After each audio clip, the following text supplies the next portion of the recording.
Nursery करिब 1.5-2 महिना अगाडिबाट यो सुन्तला जात फलफुलहरूको लागि र एभोकाडो लगायत अन्य फलफुलको लागि हामीले खाल्डो खन्ने काम गरेका थियौं र त्यसमा मल लगाउने त्यसको बाहिरी व्यवस्थापनहरू सबै पूरा गरेपछि आजबाट चाहिँ सुन्तला रोप्ने काम सुरु गरिएको छ।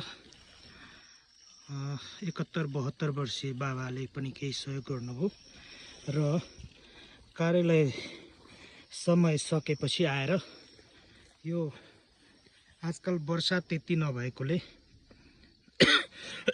बिहान दिउँसो रोप्न एकदम गाह्रो छ। त्यसकारणले यसलाई अहिले बेलुका रोपेर पनि सिंचाइ गर्ने कामहरू गरिँदै गरेको अवस्था हो। यसरी चाहिँ वरिपरि पानी लगाइदिएर चाहिँ यो क्रम अहिलेसम्म चलिरहेको छ। यसरी बिरुवाहरू रोपिएको अवस्था छ। आज मलाई लाग्छ 29 बोट होला रोपिसकियो। अब यो वर्ष टार्गेट चाहिँ 120 बोट सुन्तला जात, त्यसपछि 50 बोट जति अन्य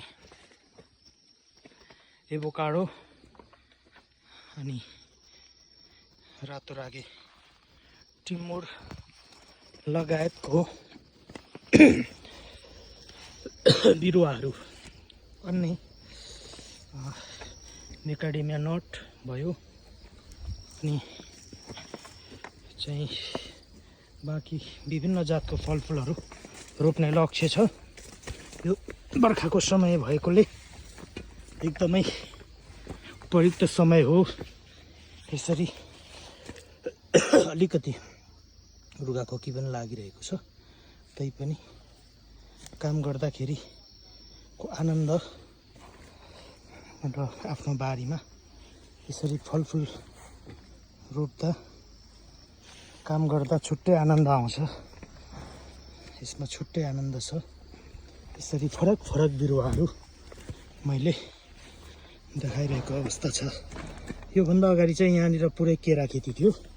यो जिनान जातको केरा, मर्चामनी जातको लगायतको केराहरू रोपिरहेको अवस्था थियो। यो पनि फलिरहेको छ, तर अब यसलाई बिस्तारै केरालाई हटाउँदै जाने, अन्य खेतीहरू विस्तार गर्दै जाने पनि लक्ष्य लिएको